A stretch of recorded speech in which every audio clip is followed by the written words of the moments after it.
Iran and Israel are one mean tweet away from World War III. Tucker's 1 second away from punching Ted Cruz in the face. And the Babylon Bee's Travis joins us for a second time as we discuss the funniest headlines of the week. This is Beyond Parody.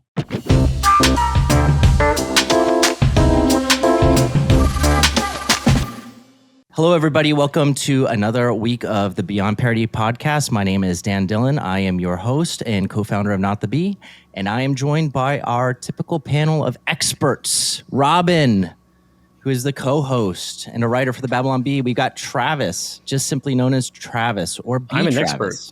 He's an expert in general.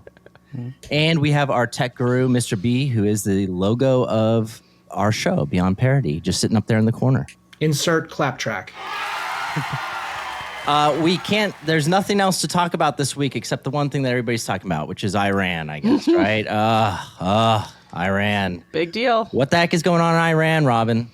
It's a hot topic right now. I think it's interesting, and I've thought a lot this week about what I'd say to our listeners because I know there's a lot of opinions.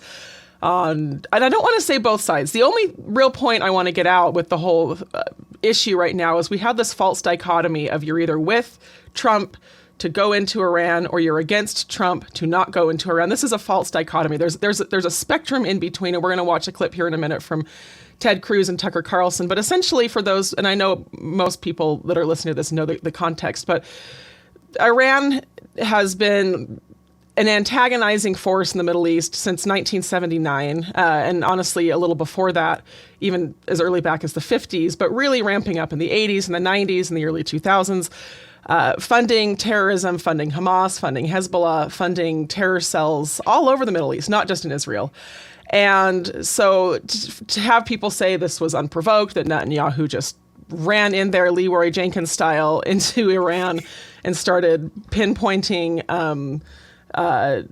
hits is not accurate. There's definitely a historical context for this. They've been poking the bear, and then October 7th, of course, spilled over into actual outright violence. So you have this context, and I know a lot of our listeners believe that America should stay out of this. And for all intents and purposes, we are not putting boots on the ground. Nobody has committed to put boots on the ground. I don't know all of this. I'm not dying for Israel because there's been no talk of sending troops into Iran. This is not like Iraq. This is not like World War II. This is its own thing. This is Iran versus Israel. It's honestly Iran versus the entire Middle East. We already have Russia saying they are not going to support Iran. We have China saying they're not going to support. Iran is by itself right now.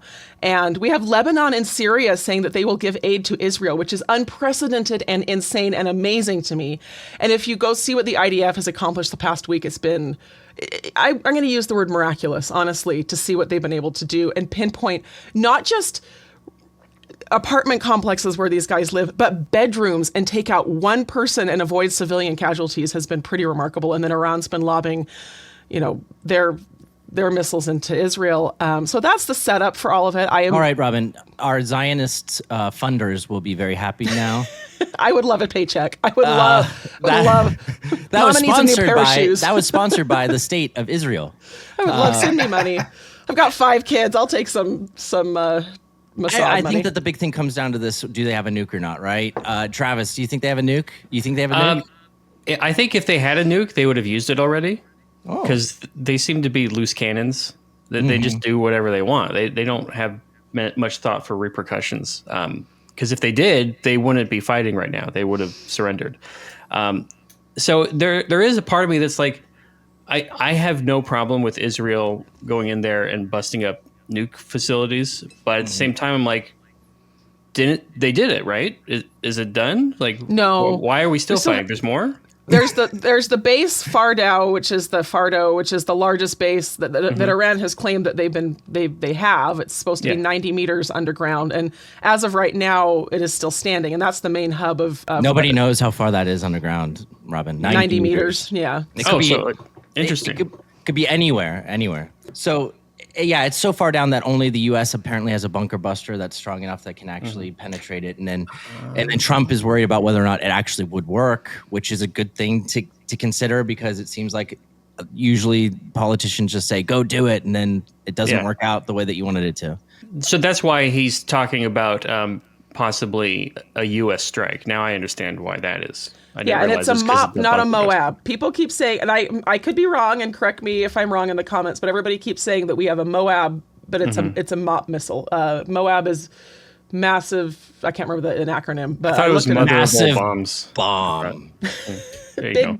Big bomb. It is a mother of all bombs. But whether or not Iran has a nuclear weapon constructed, we know they have been proliferating and enriching uranium. And people have said this week, well, we said in 2009 that they were going to build a bomb. Well, yeah, that's because Israel went in with, was it 2009 or 2014 where we released malware into their nuclear program and just I said we, but okay, now they're really going to get me. Yeah, Israel. Tucker would be very mad at you for saying we. Would be very mad at saying we. But, so yeah, they have proliferated. Israel has knocked them back. It's been this back and forth for decades now. So I was going to say one early question. This is going to be a rapid fire question. Bunker buster, yes or no? Dan? I would say only if they actually know how deep it is and they 100% know that it's going to work, which I'd say they don't, which means that it's probably not the right thing to do because you're going to get yourself into an Iraq situation really fast. He said yes or no. That is Dan's yes or no. Yes, if they can find the exhaust portal. It's very small and narrow, and they have to fly down through. There's a trench. A trench. They have to fly, and they're going to have some wingmen on either side. So yes, exhaust portal. Can I ask a question before I answer yes or no? Yes. Mm-hmm. Is there any downside to dropping a bunker buster and it doesn't work? Like it just, it blew up on the surface. Just some international. Well, yes, there is a dust up. downside. You now are actively involved in the strike against Iran. I see. And you didn't accomplish what you tried to do really quickly. So you didn't destroy their program, and now you're stuck in an international conflict that you now feel, now you're obligated, and they're going to start attacking U.S. troops and blah, blah, blah, blah, blah, blah, blah, blah. This And is the tough. fear of a bunker buster is not as strong. It's like, oh, they say they have this munition and it really doesn't work as well. That's not good. So the answer is give the bunker buster to Israel and let them do it. Yeah, just say, Then here's a if it gift. works, You can like, do with this what you will, right? But you got to find someone who made the Kessel Run in 79 parsecs or whatever the number is. That's really slow. I'm going to keep the Star Wars theme going. That was Han Solo, Robin, Yeah, that was Han and he Solo. did not blow up the Death Star. He did not blow up the Death Star. I'm going to get so much hate mail for this. Pro-Israel and Star Wars illiterate. Oh my gosh. He did help very involved in the second Death Star, blowing it up. He was. Well, he wasn't. It was the Oh, Travis just lit up. It was Travis the has Millennium stuff. Falcon. It wasn't him. It was Lando. But That's still. true. He was down on the moon of Endor, right? The Force Moon of Endor, yes. He was with the Ewoks. And with that, we should probably talk about Ted Cruz and I Tucker wanted to talk about Carlson. Star Wars more, actually. We can make a correlation. Who's on the dark side, who's on the light side. This was an interesting interview for anybody who heard it. Again, it's this false dichotomy. You're either for Tucker or you're for Ted Cruz. Both parties made interesting points. I can watch this interview and pull out truths because there is truth. There is truth in the world. Everything isn't a gray area. Yeah, let's watch this though, because this touches on a couple of different points, and this has been the main topic of discussion on social media this week. Is like, and this is the thing that's very frustrating to me, is how much you have to choose which side you're on. And I got, Tucker has said some pretty crazy things recently. So has Candace Owens. Some people have kind of started to go off the deep end, I feel like, once they've left the network that they were with. I don't agree with everything that Tucker has to say, but I also am not just going to jump on Tucker and say this was a completely irrelevant, stupid question that he asked Ted Cruz as we set up this clip for you guys. But also, it was a gotcha question for the sake of being a gotcha question, which seems like kind of like high school journalism type interviewing skills is what's going on in this clip. I'm not taking a pro-Israel or anti-Israel stance by criticizing Tucker Carlson asking this question of Ted Cruz, nor am I taking a pro-Israel or anti-Israel stance by defending Ted Cruz's response or lack thereof in this clip.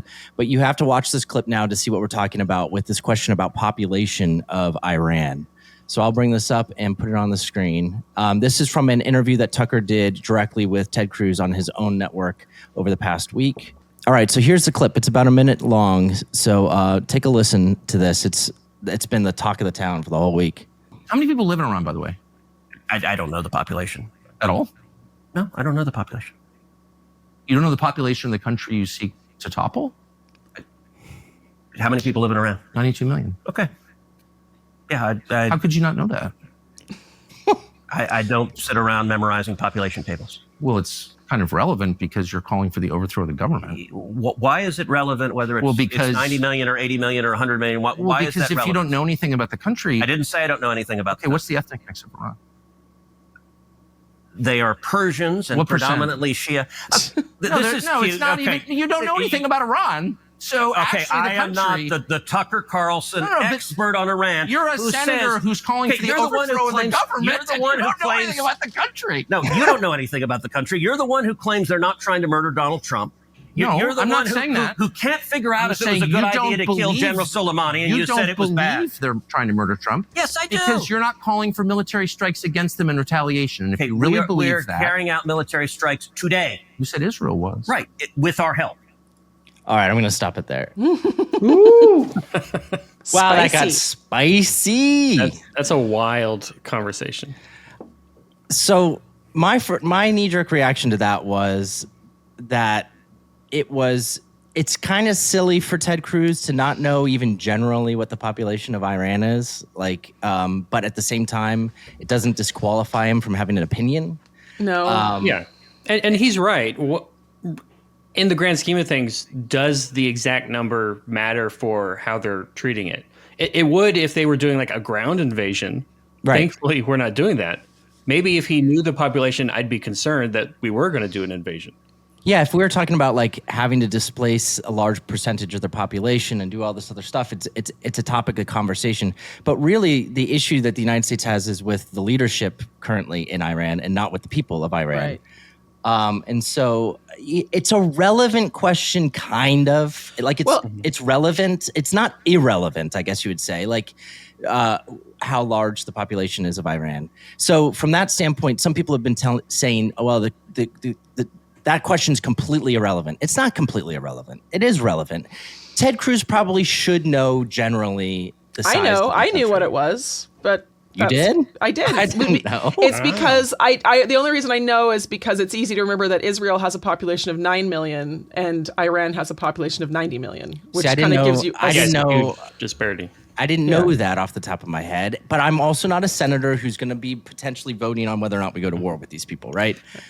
But really what you want to know is the size of their military, right? If you're going to go to war with them. What's the size of their Death Star? Oh, yeah. What's the size of the Death Star, Robin? Oh, I don't know. I was fact checking myself to make sure the thing I just said was right, but it's true. How could you not know that? The size of a small moon. It's a Some moons are smaller than others.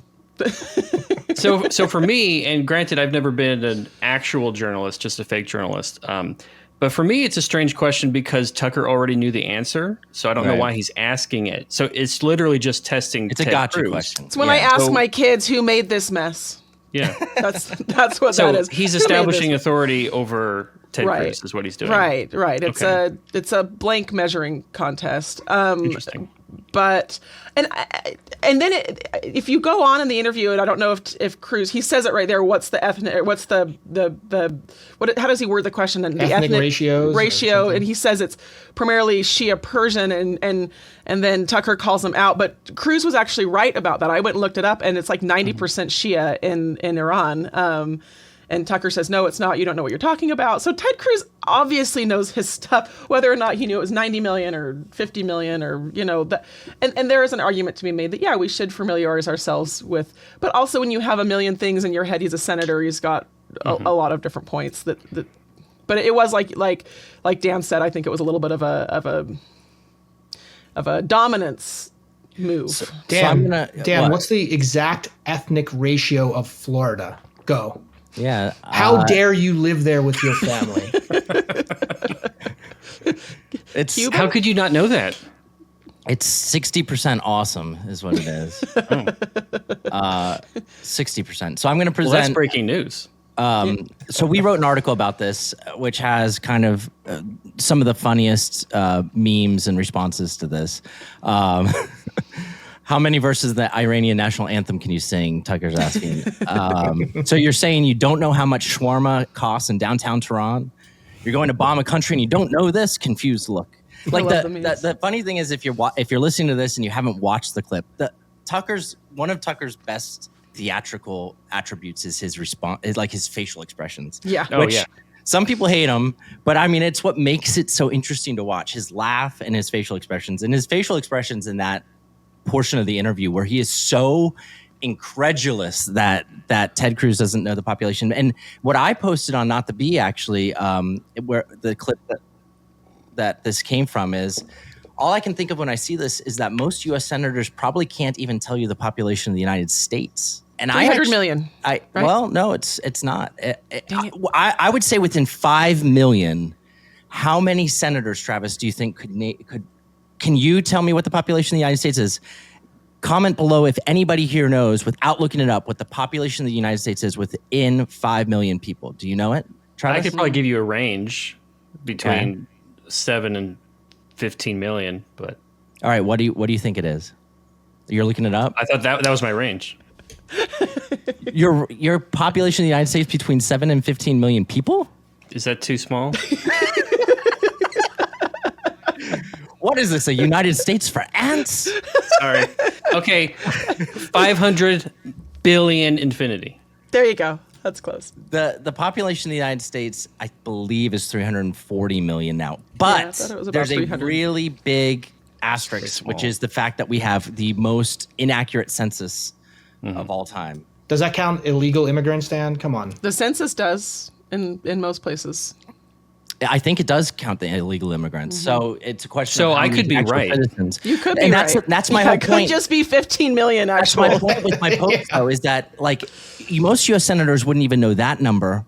But in reality, none of us know. Because the census is so messed up, because we're so open border policy, open census policy in this country that we don't even know how many people we have. So Tucker being incredulous about a senator not knowing the population of a country that we might attack, whereas nobody sitting in that room could tell you what the actual population of the United States is.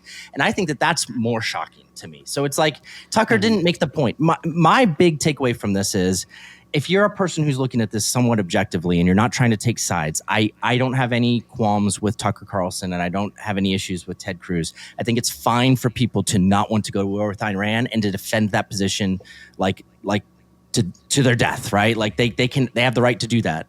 But the question was stupid, and it didn't make the point that he was trying to, and it made him kind of look like a child for asking it.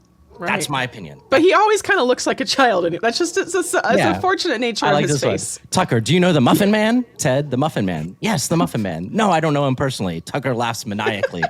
How can you know nothing about Drury Lane if you've never met the Muffin Man? That was my favorite one. In case I run into Tucker, top 10 interesting facts about Iran on the World Atlas. Yeah. How many windows are there in New York City?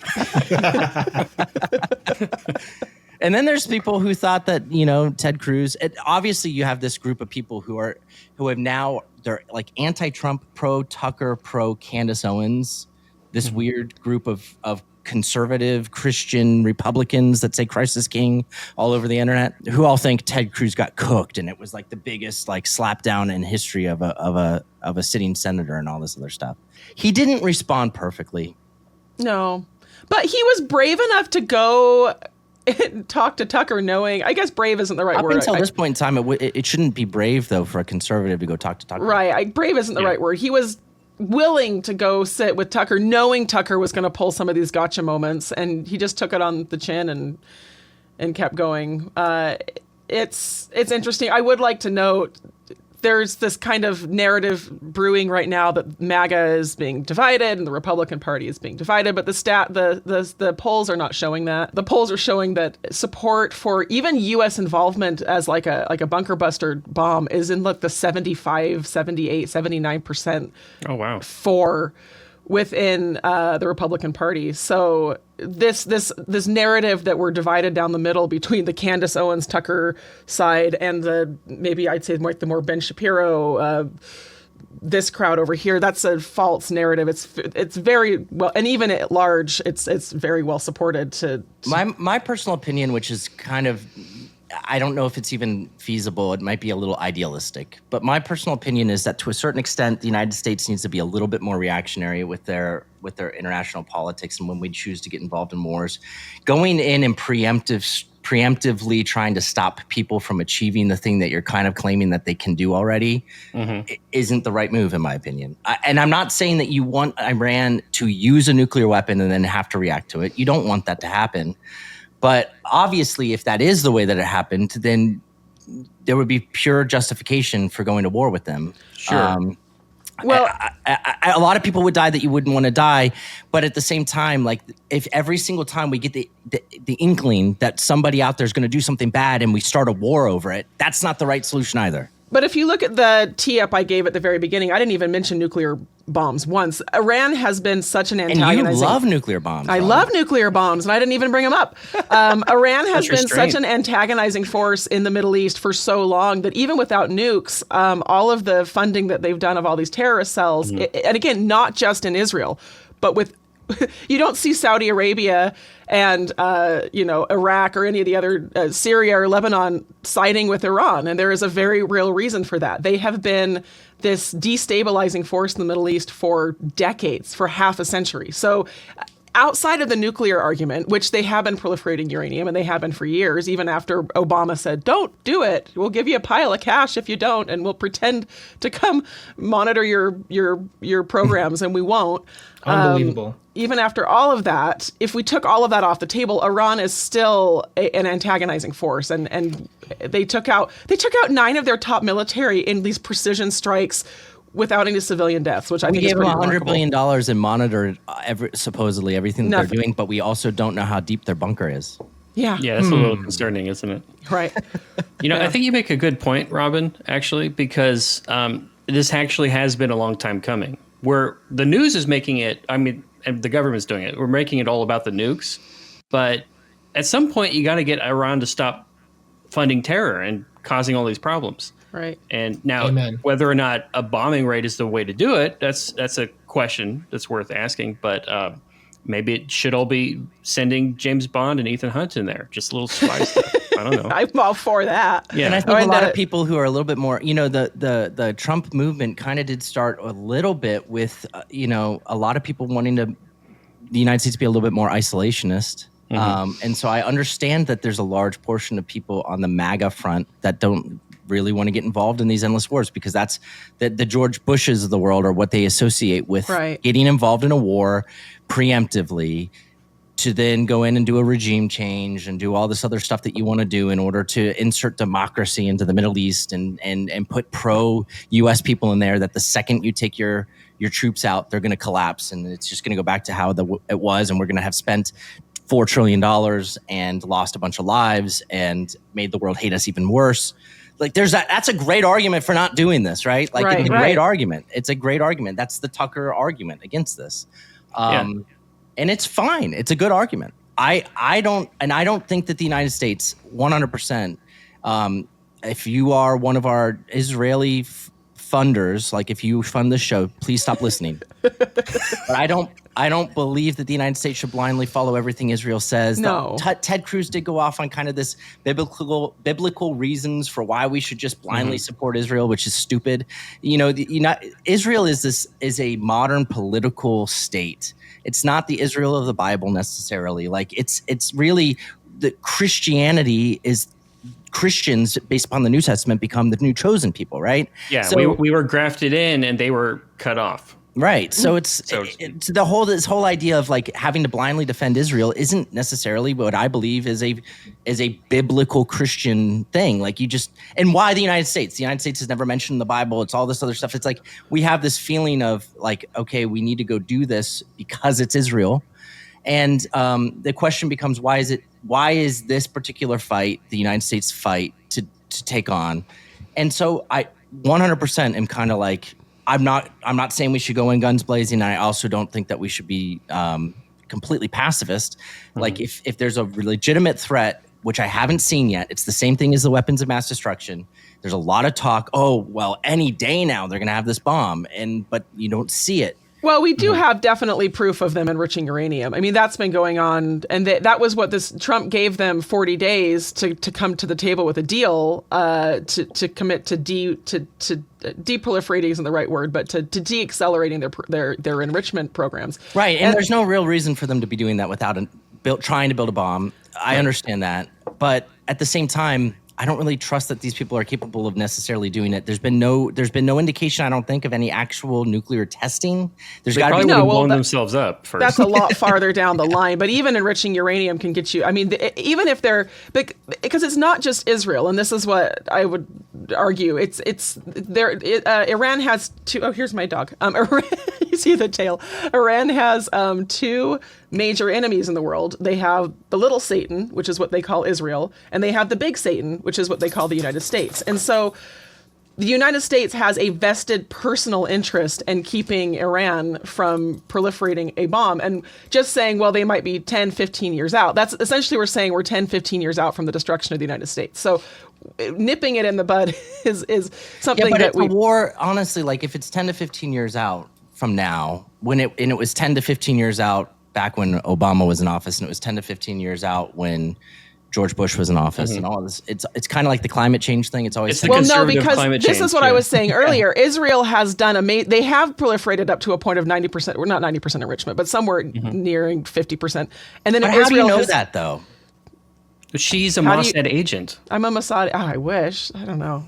My life is I mean, if you're only relying on foreign intelligence and that's all any of us have. The Iranians, it's become very clear that the Iranians are not true to their word. I mean, they made this promise on Twitter the other day about how by the end of the day, actually, there was a reader's added context note on this now. Apparently, nobody can actually just say that the Iranian state media said that.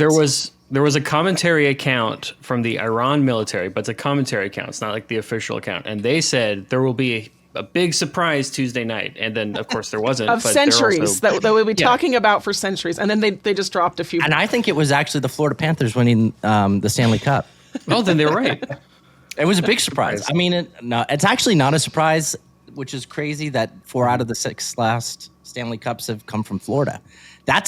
They're going to be talking about this for centuries, guys. They're centuries. They may be. They might be. Iran is super invested in the outcome of the NHL playoffs. They lobbed a few bombs that the Iron Dome shot down pretty quickly. To your earlier point about whether or not we can trust the foreign intelligence, I mean, I guess we have no reason to not trust it at this point. So I understand what you're saying, Robin. But also, I think people have wet feet. Or not wet feet, cold feet, because of how cold wet feet. Cold wet feet. They're cold wet because of how Iraq went. You know what I mean? Yeah. So when granted, I was young. I was fresh into college when we went into Iraq. Actually, I was thinking as a senior in high school, and I was just like, America. You're a year younger than me. I'm for it because 9/11. Even though at the time I couldn't link them together, but they said WMDs, and obviously if we actually found some, I think that whole war would have been looked at differently. Yeah, but we never found it. This is different, and this is a very lengthy conversation. I mean, it's not just the foreign press; it's the United States, it's Trump, it's that. And this is what Trump has been saying for his entire political career, that Iran cannot proliferate nuclear weapons, they cannot build nuclear weapons. He's been very consistent on this, and I don't think his intelligence is coming from Al Jazeera or whatever. I think it's coming from reliable intelligence sources on the ground. So I think this is not Iraq. This is not George Bush wanting to get in and wanting to go after some oil reserves or whatever. This is a pinpointed attack on a very irate Iran. Do we all? What's the consensus on the WMD thing? Because in Iraq, because you guys, Iraq, I just to go back to this real quick, because I have a feeling about that. That's like if they're really if George Bush's intentions were really as evil as everybody says, and he's this evil mastermind who got us into this thing because he wanted oil reserves, all he had to do was fake some photos of some WMDs. That's it. All he had to do. So they're saying that he staged the 9/11 attacks, then had a war go on for 4 years and all this other stuff, but he can't fake a photo of a staged WMD there. Right. He was honest about the fact that they weren't there by the end of it. Like they never found them. They didn't produce any evidence, and they didn't try to fake any evidence. So for you to assume that the entire thing was completely dishonest, I think that's maybe being a little too harsh on George Bush, and now everybody's going to yell at me in the comments. That's my favorite. I did not get on here today to defend George Bush, but at the same time, it's pretty miraculous, actually, that you have people that have the power to do anything that they want, really, and to manipulate the media and all this other stuff, and they didn't plant weapons of mass destruction. I mean, that shows integrity to me. Reverse engineering conspiracy theories is one of my favorite things in the world to do on any of them. Like, okay, let's go back and say where this started. That's also my favorite Arrested Development joke when they find a photo of W. But I can't talk about it on air. Oh, it's an ice cream. Yeah. If you know what I'm talking about. I know what you're talking about. I just realized you said I can't talk about it probably because of spoilers, and I was about to spoil it. That's why I stopped. Well, not spoilers, but also it's inappropriate. But yeah, I don't know. I don't remember. I was in college during all of most of the Iraq War and trying to be young and idealistic. I was actually in the Middle Eastern Studies program at BYU during most of it, taking Arabic. But looking back, I was so naive and had no real concept of the global history and context of what had been going on. So I haven't gone back and relitigated my opinions on the Iraq War. I guess I should. I've been studying a lot more about Israel lately, but and I don't know if I said it by mistake. I wasn't trying to suggest that they lied about WMDs, just that they were wrong. Yeah, they were definitely wrong. The mistake in the intelligence. I think that they might have been kind of like in this kind of creepy, weird way, hopeful that there were WMDs, so it could justify all the other things that they wanted to do there. Sure, certainly. The longer they went, they're like, oh gosh, we got to find something. We got to find a WMD bad. But we haven't found one. More the bringing it all back and kind of rounding this off and moving on a little bit to domestic stuff, but it all relates, is that no matter what, everybody has what I call instant certainty on these issues, right? I don't. I don't. None of us here do. Look at Travis. Travis doesn't have instant certainty on anything.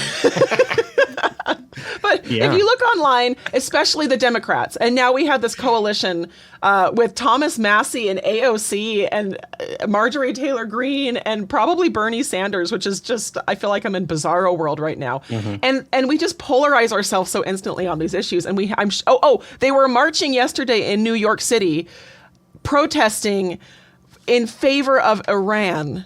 Right. Marching down the street with Iranian flags. Well, that's just because Trump Trump takes the position that then there's a 50% of the population is going to instantly take the opposite position no matter what. And I honestly believe that if Kamala was in office right now, this same thing would be happening, and they would be talking about how important it was for us to go in and do a regime change in Iran. It would just be the Democrats saying it, and then it would be the Republicans all saying, no, we can't do that, blah, blah, blah. You guys are idiots. You're going to get us into another war. Look at the Democrats of the party of war. And it's exactly what would have happened if Kamala was the president. So it's like, I'm not blind to all this stuff. And it's really frustrating that I'm not, because it's so transparent. I'd vote for you, Dan.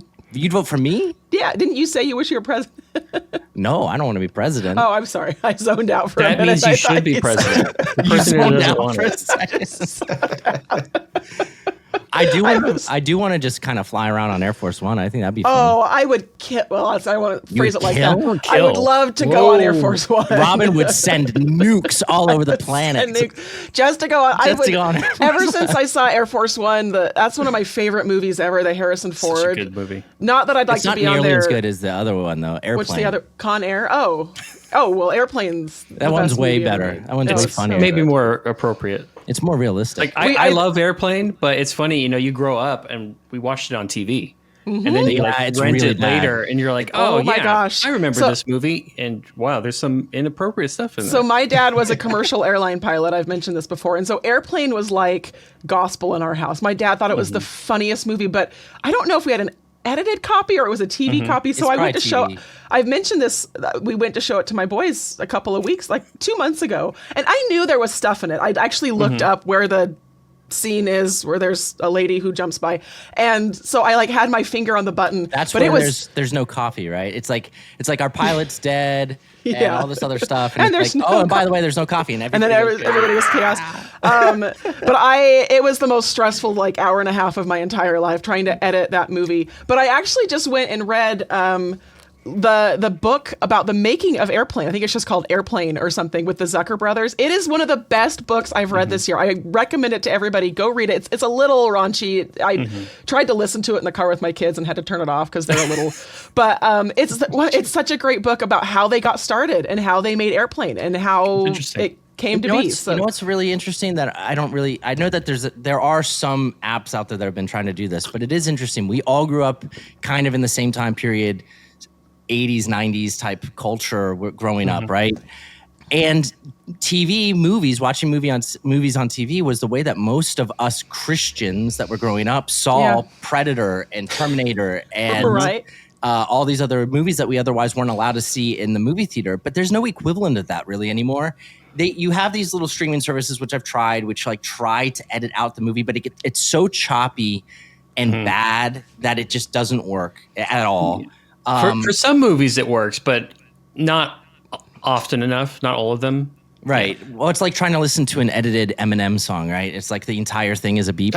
It's like, you can't. Well, the problem with the 90s movies, too, that were edited off of TV is they actually did truncate the movies to fit. Right. So I grew up with a VHS copy of Ferris Bueller's Day Off, which is one of my favorite movies in the world. And it was probably 5 years ago I watched, maybe longer ago than that, 10 years ago, that I watched not the copy I grew up watching. And there's scenes that they cut out just to make it fit in the movie that all of a sudden I realized I'd never seen it. It's one of my favorite movies in the world. So that was a problem with the TV edited movies is they didn't just take out content. They took out little chunks. For the running time. They trimmed it here, for the running time to get it to fit in the commercial breaks and all of that. So, but we've talked about this before that when I watched my copy of Return to Oz growing up had the Challenger explosion recorded at the beginning of it. We've mentioned this before. Yeah, we heard this, Travis. This is great. So I grew up to watch Return to Oz, and I don't know why we didn't fast forward through. I would just watch the Challenger explosion. It was one of my favorite movies. Every time you watched it? Every time I watched it, I had to sit through the Challenger explosion. And when I was like 4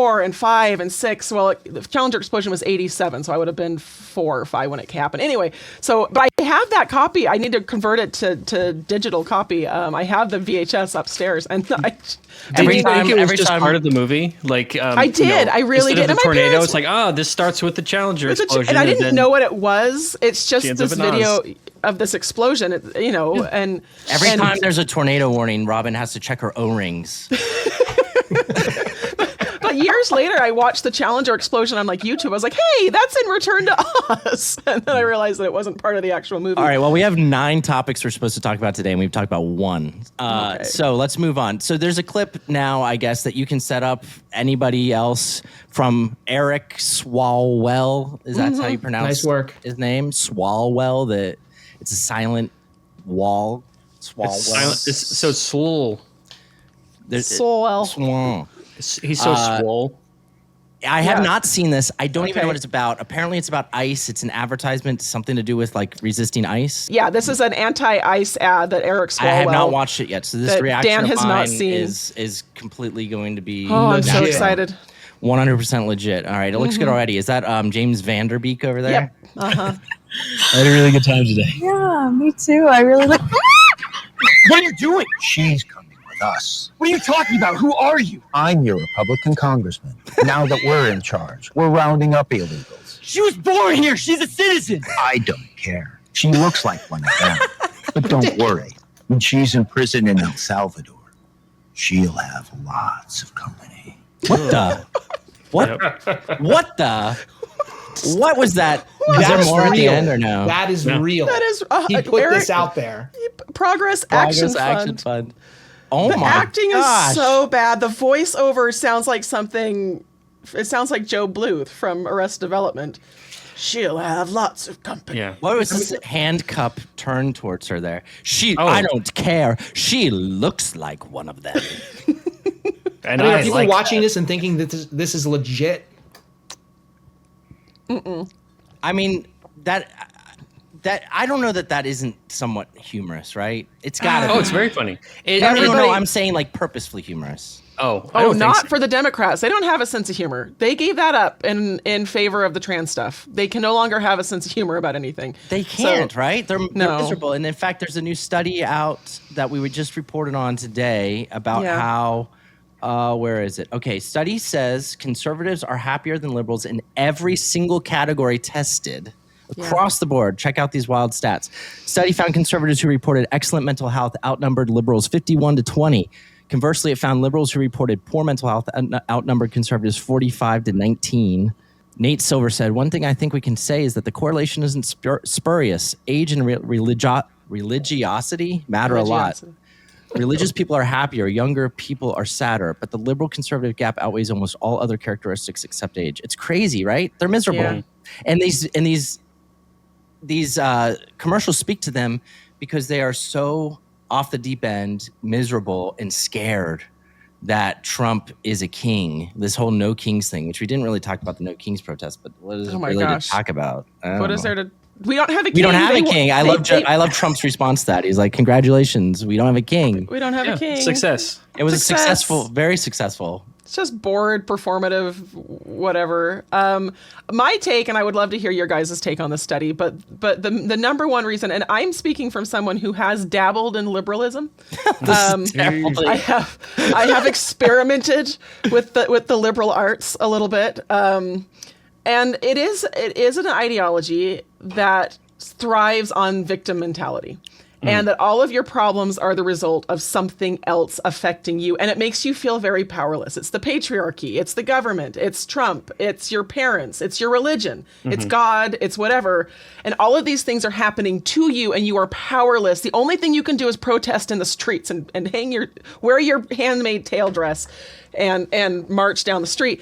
And then when you kind of shift over to more of a conservative ideology and you learn that you actually are the cause of 95% of your problems, that's an incredibly empowering mentality. I teach my kids this all the time, that once you realize that the majority of your problems are of your own making and of your own doing, then you have control to fix them and to make your life better. You can take your life. It's not the patriarchy that makes you fat. It's your diet. That's a good point. I was just going to say they need Jesus, but I mean, absolutely, there's an element of that for sure. Because there's some liberals who are religious, maybe misguided, but they're trying. We're all imperfect. So that's a very fascinating way of looking at it, actually. And to your point, I think the idea of the victim mentality, that I think that's easy to fall into because it seems easy at first. Like, it's comforting at first. Like, oh, it's not my fault. This is great. But then you're right. You're powerless to correct it. Yeah. Yeah. I would love to hear from our listeners, whoever's listening to this, what they think are the main factors for this. What do you think? Why do you think conservatives are happier? Is it victim mentality on the left? Is it because we tend to be more family friendly and religious and community oriented? I think that my answer would be, if you guys want to know. I want to know. If you guys want to know, I'm running for president, so this is my answer. You've got my vote. It comes down to the percentage of the population that is actually religious, and I don't mean just like subscribes to say they are of a religion, but actually practices religion. I think that religion grounds people. I think that religion gives people purpose. I think that religion gives people actual moral code. I think it teaches responsibility, and I think that humans naturally avoid responsibility, but humans that take on responsibility are much happier. They have a purpose, and humans without purpose are miserable. And that's really what it's come down to, is that if there's no point to any of this stuff, if there's no point to our lives here on this little planet circling the sun, then none of it really matters. You don't need to take any responsibility. And humans by nature, when they don't take responsibility, get sad and depressed. This message has been paid for by Dan Dillon for president. Dan Dillon, 2028. We'll just do Dan with an exclamation point. I don't know if I'll beat out Vance. JD Vance. Yeah, he actually. I wrote a tweet yesterday morning from the Not the Bee account about how there was an attack by the administration overnight, but it wasn't what I expected. Oh yeah, I love that. Was such a great framing of it. I thought that was so good. If you told me when I woke up this morning that the administration was about to carry out an attack on enemy soil, I wouldn't have been expecting this, but it was glorious. Let me share what it was. It was J.D. Vance signing up for Bluesky. I don't know if you guys know what Bluesky is. If you don't, you're happier for it. Yeah, Bluesky is the quote-unquote liberal alternative to Twitter, which was started by Jack Dorsey, who is the original founder of Twitter, or whatever, developer who built Twitter. J.D. Vance went on Bluesky, which is their new home, which is where it's just this big echo chamber of leftists yelling at each other. He said, "Hello, Bluesky. I've been told this app has become the place to go for common sense political discussion and analysis. So I'm thrilled to be here to engage with all of you." Then he just puts in an excerpt from a Supreme Court decision, which says there are several problems with appealing and deferring to the authority of the expert class. First, so-called experts have no license to countermand the wisdom, fairness of logic of legislative choices, blah, blah, blah. So anyway, it's the Tennessee Supreme Court's ruling or whatever on the fact that you can't do gender, quote unquote, affirming care in the state. And he got banned from Bluesky for posting this within 15 minutes of his account being and then reinstated, right? Didn't they let him back? Well, there was a huge uproar about the fact that you can't post a photo of a Supreme Court decision without getting banned from this platform. Like, that's hate speech, like posting Supreme Court decisions. And Probably so is. I think they made some sort of administrative decision to go ahead and put him back on. Now he's just been mass blocked. I think he's up to like 50,000 to 100,000 people have blocked him. That's how many are on Bluesky. They don't go to Blue Sky to actually see opinions that would actually, potentially harm them. We have a couple good Babylon Bee skits about this, don't we? Yeah. If you haven't followed the SCOTUS case, this has been really interesting. I actually had a really thoughtful conversation with my teenage son about this morning because he was reading the news about this case and he was asking me what I thought about gender affirming care. And we've talked a lot about it with the kids, all of these euphemisms and what this trans movement is all about. And so I explained to him what the courts really decided, which I thought was so interesting. And if you haven't read the concurrence opinions by Amy Coney Barrett and Justice Thomas wrote some of the concurrence.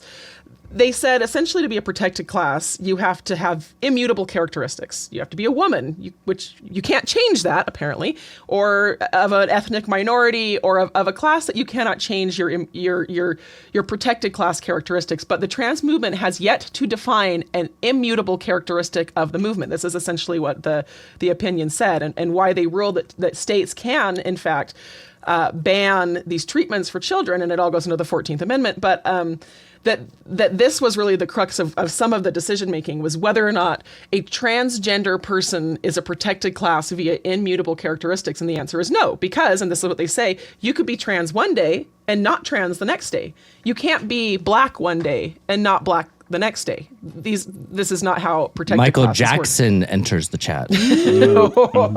Oh, that's sad. That made me sad. And if it's interesting, I think I was waiting for it, Dan. Damon! Anyway, I do not do a good MJ. I just don't, and I'm not going to try. Travis, let's hear your MJ. Go. Well, I was going to say Jamon, so now I have to think of something else to say. Jamon? That is the whitest way to say Jam on. Jamon? Did you say Jamon? In my head, he's just always like, Jumanji. yeah, Jumanji. Michael Jackson. That was pretty good. That's pretty good. Thank you. He says that in Smooth Criminal. That's such hit by a smooth criminal. That's my favorite music video. Not the music video, but if you watch the Munich recording of that on YouTube when he went live, it's one of the best concerts you can watch. Let's watch that right now. Let's watch it right now. Dude had skills. All right. Anyway, we were talking about something else. We were talking Supreme about Court. You can't be black and then not black. It's okay. You're going to get us banned from YouTube. I know. Well, but it's the Supreme Court's ruling, and so they'll have to take it up with the Supreme Court. Yeah. But I encourage people to go dig into the SCOTUS ruling, because it's really interesting, and it really is laying a precedent now. Because Utah they also passed a ban on child mutilation, is what I'm going to call it, or chemical castration of children, which is how we really should frame it. But I like how they always come up with the euphemisms that are so nice, like the so Black Orwellian. Black Lives Matter. How could you object to that? how could you object to that? You know, like gender affirming care. Oh my gosh, how could you object to that? It's affirming their gender. It's affirming. It's affirming. All right, so let's do one more clip real quick. And this clip was sent to me by several people about, you know, we do a clip each week called our Blue Hair Breakdown. And it's a blue hair person who, in this case, actually has really red hair. And they are going nuts about something. They're ranting about something. I don't know, something liberals do on TikTok a lot. So let's watch this. I don't know if everybody has seen this one, but apparently the founding fathers were not well educated, according to this TikTok user. Let's watch this real quick. This is some random person on TikTok. I don't care who they are. They're just some random nut.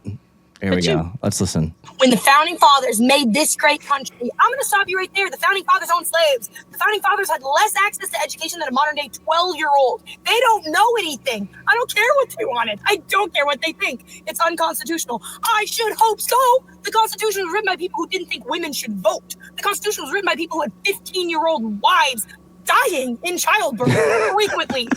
Wait, I gotta stop. What on earth? Everybody knows that the founding fathers all had 15-year-old wives dying during childbirth. All of them.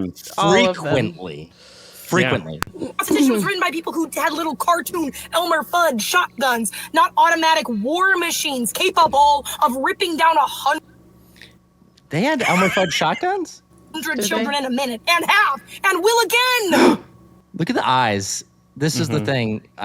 Any given frame that you choose to pause this video, it's that like looks more like Elmer Fudd than why. What's with the eyes? And this is the whole thing we're talking about with conservatives and liberals and mental illness. But that there's a human beings are programmed to look at somebody and say that person's insane.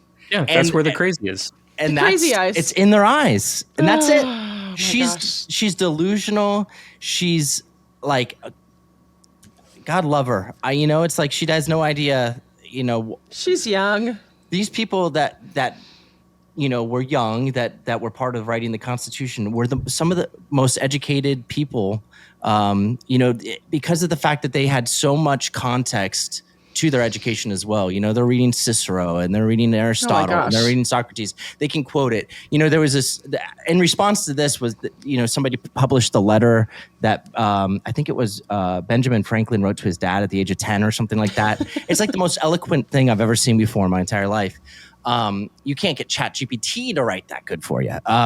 And this idea that they were uneducated because they didn't have access to the internet to watch videos like this. And the whole thing about like, oh, well, it's unconstitutional. That's a good thing because the Constitution is evil and women couldn't vote. Well, guess what? The Constitution allowed for women to vote. It was specifically structured in order to be able to change. It's a living, breathing document. That was the whole point. Well, and not to split the atom here, but it didn't. And I Robin with her nuclear references again. But look, I knew it was splitting an atom. Be impressed with that. I'm coming up in my knowledge. But it wasn't necessarily that the Constitution said women couldn't vote. It said that voting was per household. So it was the man was the head of the household. And everybody knows the man's the head of the household. Oh, it's so much easier that way. It's just so much easier. Well, there's definitely things about her rant that are inaccurate on their face. Like, not all the founding fathers owned slaves. Her face is inaccurate. For example, John Adams didn't own slaves. Exactly. He was one of the most prominent founding fathers. They made an HBO miniseries about him. I just like the generalization about them all having 15-year-old wives that frequently died. They didn't just die once; they died multiple times. They died like AOC. Exactly. Yeah, like AOC. She's died many times. She's died all the times during childbirth. All the times during childbirth. Oh my gosh. Yeah, it's just lack of education. And what you were, to your point, Dan, about the crazy eyes, it's become now, if you say something with emphasis and you open your eyes really wide and you look into the camera. Don't do it, Robin. Oh my Stop gosh, it, Robin. I am so mad. Anything you say will go viral. It will go viral if you say it with emphasis, and especially if you say things that are shocking. It's like no point in my life do my eyes need to open that wide. I don't understand. Can't do it. It's like I don't have the natural ability to do that. I'm too tired to open my eyes that wide. You don't have a mental disorder that I'm aware of. Yeah. I'm a Trump supporting conservative, so apparently I have a lot of. I mean, the wide eyes is kind of like a flight or flight look. Like they're this intense. I don't know if she's even doing it on purpose. She could be, but I think it's really just her. She's in such an intense like mode that she thinks she's going to die. because of the Constitution. And the great thing about people who are young who have opinions like this is you're going to get a little older, honey, and you're going to learn some things about life, and then you're going to watch this someday and be like, I was dumb. I've said stupid things. I've said them today. I have said them in the past. We all say stupid things. I don't film everything and put it on the internet, but she'll move on at some point. And I don't know. I think you have more hope for her than I do. I don't know that this generation is going to mature the same way that other generations did, and a lot of that has to do with the fact that the world's changing so fast, and everybody's going to get coddled by AI and all this other stuff. And I don't know. I don't know if this generation's going to do that whole, as they get older, they get more conservative. Although, isn't it the older generation that rejected Trump kind of the strongest in this last election? Yeah, it's weird though. I want to go parse that out. The 70-year-old plus crowd. That's an interesting stat that I don't know. I guess they really liked their geriatric Biden. They love geriatricism. Is that a word? Geriatricism. On that note, Dan, I think we should look at some forum headlines. Yep. I think should we have Travis read them Travis again? read them again because I think everybody enjoyed. I think you enjoyed it. Everybody enjoyed it. I did enjoy it.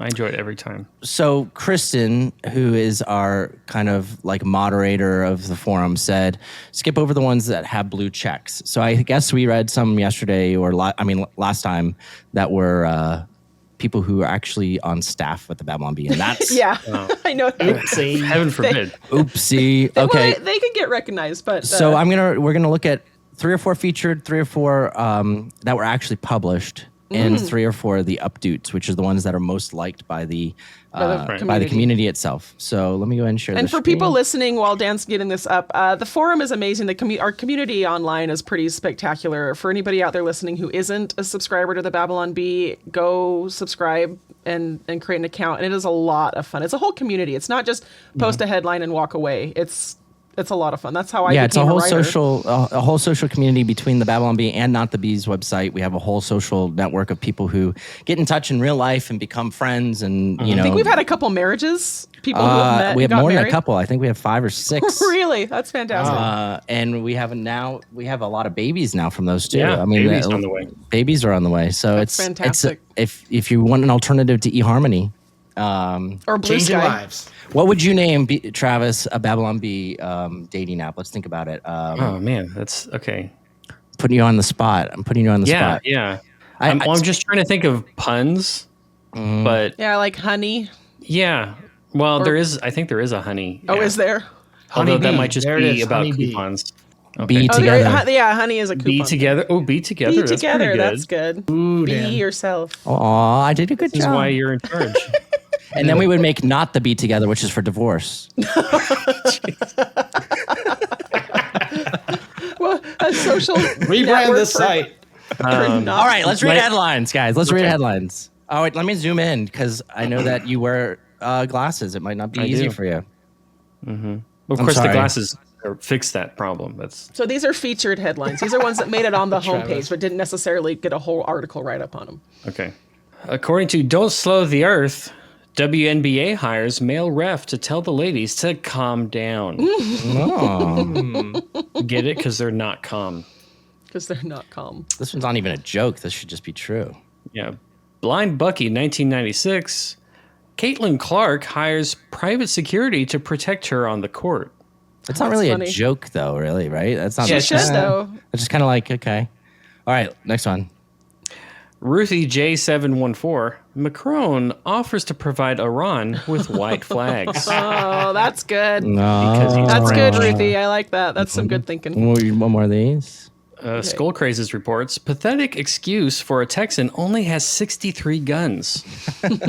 What an We read idiot. one kind of like that about the 2 Texans showing up to the wedding with the same gun. Oh, yeah. That's that fun. was funny. I like this one.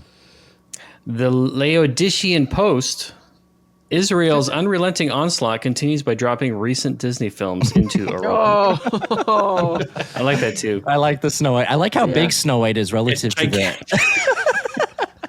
It's the extended version. Yeah. Literally, It's like a physically. They wouldn't use those kind of jets to drop payload. I don't even think those are American. Are those MiGs? The Iran's dropping on Iran. Yeah. All right, let's go to published. So these ones were actually published. These are people who subscribed to the Babylon Bee, submitted a headline, and it actually got published on the article. So this guy's all a writer. Oh, we can't do that guy. All right, there we go. Here we go. The American Aardvark, atheists organized No Kings protest against Jesus. No. I think we changed that to Satan organized it. No King of Kings. But No King of Kings. Yeah. Yeah, we can look at what we actually published. It pops up. It's Satan holds no King of Kings rally. Yeah. I did not like writing that.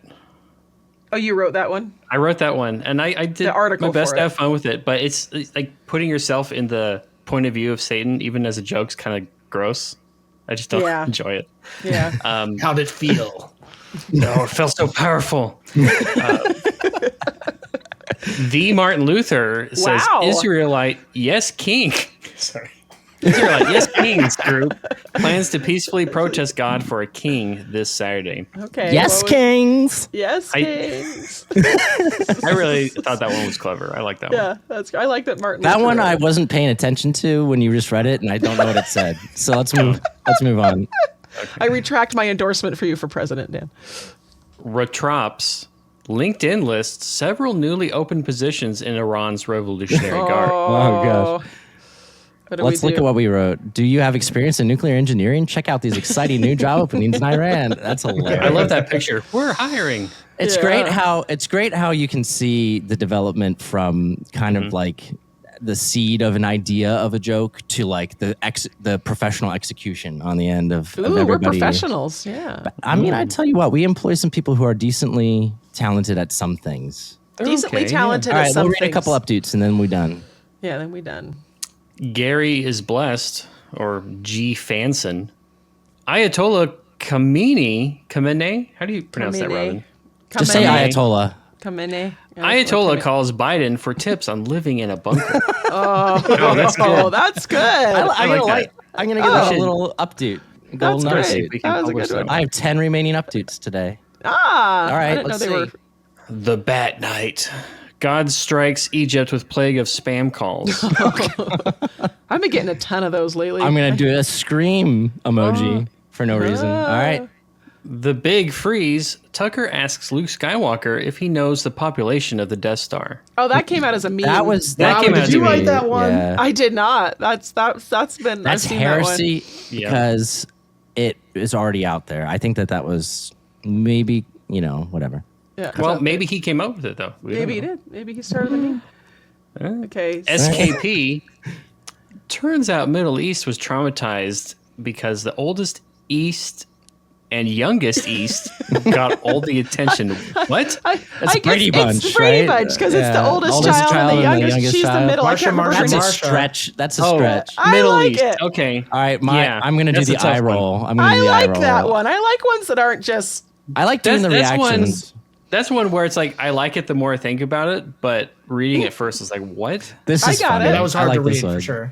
Yeah. 2 plus 2 is chicken. Iran asks if it's too late for another pallet of cash. That's a good throwback to. I'm going to give it toilet paper incorrect. Toilet paper incorrect? Wow. There's a lot more emojis. Guys, I like these emojis. We got really good emojis on here. Spock, did you do those, one last Dan? one. Yeah, I did. Oh, that's awesome. David Johnson, hell for introverts discovered to be eternity of restaurant staff singing happy birthday to you. It's good. I think that's fair. That's a pumpkin. For me, it's just anytime you're in a restaurant and you hear the happy birthday song multiple times while you're there, it drives me nuts. Yeah. The first time I'm like, yeah, good for them. And then it just keeps happening. And also the ones where they do the not actual birthday song and they do like the happy, happy birthday from us to you. Yeah. Happy, happy birthday. Or they have a what drum. What you want to do? We went to a place with a drum recently. That was good, Dan. I just came up with that. That is copyrighted Dan Dillon I for don't know, President that sounds 2028 happy birthday sign. That sounds a little bit like the one from Emperor's New Groove. Remember when they go to the restaurant and... We watched Emperor's New Groove last night. You did? It's one of my favorite Disney cartoons. It's good. It's the funniest one. It's the funniest for adults Disney cartoon. Yeah, they nailed it with that. It's good. Yeah, you were talking about a drum in a restaurant. Was it a Farrell's? No, Have you it been was to Farrell's? Tucano's. Like no. Will Ferrell? No, there's a restaurant called Farrell's. It's an ice cream parlor, but it's all like feral did you ever cats? See Bill and, yes, feral cats. Did you ever see Bill and Ted's Excellent Adventure? Yes, I did. There's a restaurant they go to where they eat the Ziggy Piggy, which is modeled after Farrell's. Ziggy Piggy. So it's just I like don't know that. They're what all like anything wearing you just said. barbershop quartet stuff. Yep. You've heard it here first. No, You this know is what, a actually- Brazilian barbecue.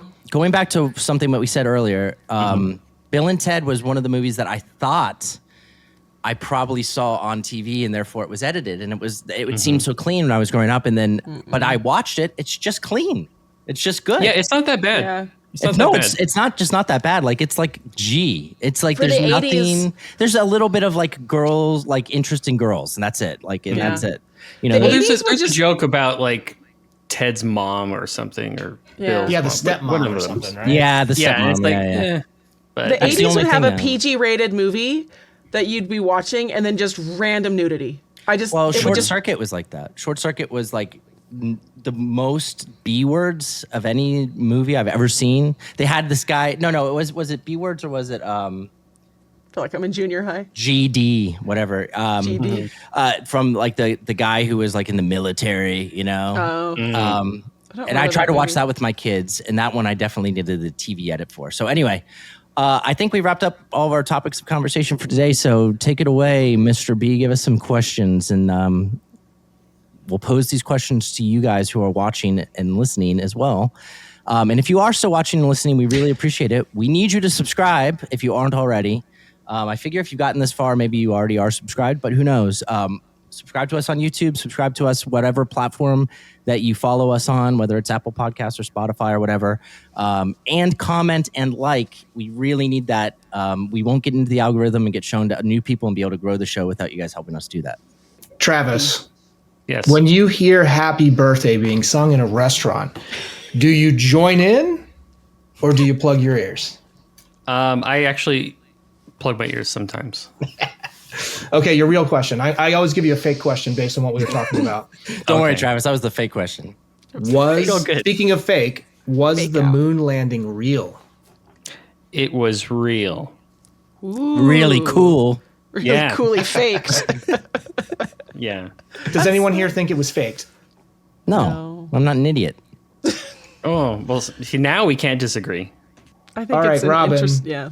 Who should Vance's running mate be in 2028? Oh, we've been talking about this, actually. I've had conversation, like my kids and I talk politics a lot. We were like talking about this at dinner, and somebody said Tulsi Gabbard would be an interesting one, although she's kind of been up and down. No, okay, Travis says no. All right, I retract my Tulsi I Gabbard. like Tulsi Gabbard in general, but I don't know about Mine is there- Tulsi Gabbard, but keep continue. Okay, all right. We have a Tulsi Gabbard. Who else were we floating around? Ted Cruz came up. Mike Lee came up. Ted Cruz can't. He doesn't know the population of He doesn't know Iran. the population of Iran. Tucker Carlson. And poor Mike Lee got raked across the coals for just but I Mike Lee's my senator. I think he's great. I think he'd be great. As a DeSantis? VP. DeSantis, he'd be better as the governor. Well, he's going to run out of his term. He's going to be done. Going to be done. But yeah, I think there's a lot of people that could be good. The Republican Party has a lot deeper bench right now than the Democrats do. The more interesting conversation is who Absolutely. are the Dems going to run in 2028. A tennis ball and a stick. I feel like don't know. DeSantis wouldn't make himself eligible for vice president. I think he's going for full president. Yeah. Yeah. Yeah. He'd Do be we an think interesting it's- pick, though. I think that Vance and DeSantis don't have enough contrast. Marco Rubio would be I mean, he's really impressed I me was with just thinking his- that. Marco Rubio might be interesting. He's been impressive. He has the ears of a leader, It's true. of a great leader. All right, All right, what's, Dan, what's for me? Speaking of Eric Swalwell, what's the worst two food combination you can imagine putting in your mouth at the same time? And this is a trick question because you and I did this about 15 years ago. Do you remember what those two things were, or have you found something worse? That was like Cheetos and Nerds or something, wasn't it? What was it? It was Rolled Gold thin pretzels and a Starburst. Yeah. That wasn't, you know what? It's not as bad though as some other things. I actually did something that was really bad yesterday, and I'm trying to remember what it was. I was like Man, I'm going to try to dip this in this, and it was terrible. What was it? Oh, I know what it was. I had tomato soup, and I had honey curry chicken salad. I was like, I'm going to dip the honey curry chicken salad in the tomato soup and just see if it makes a nice little moisturizer. And did it? No, it was horrible. I mean, it didn't. I love both of those things. You know, nice tomato bisque, a nice honey curry chicken salad. I love both of them. Together, they made me sad. They made me a liberal for a second. You're temporary mental disorder. Liberalized. We should use liberal in place of sad. I like that. Oh, that made me really liberal. Oh, yeah. Watching that video of that dog dying made me really liberal for a minute. Liberalized me. Liberalized me. I'm going to use that. I like it. That. All right. B, right back at you. If you can think of 3 foods that you could put together that would be the worst foods you could put together, what would they be? Anchovies, marshmallow, and maraschino cherry. Ooh. What about Twizzler? Well, no. What were they? Red Vine vodka? Red wine, vodka, and LaCroix. Oh yeah. I had a lot of conversations about that. Who said the thing about goat cheese? Oh, that was Megan Basham. Goat cheese and raspberry goat ice cheese cream, raspberry ice cream. Which sounds really good to me, but Megan. Yeah. Why, I would eat Megan? that. I'm a cheese fan. I like goat cheese. I would eat that. I defended her in her fight against Tim Tebow, and then she betrayed me with goat cheese, and raspberry ice cream. All right, on that note, thank you guys for joining us for another week of Beyond Parody. We had a lot of fun, and we hope to see you next week. Talk to you soon.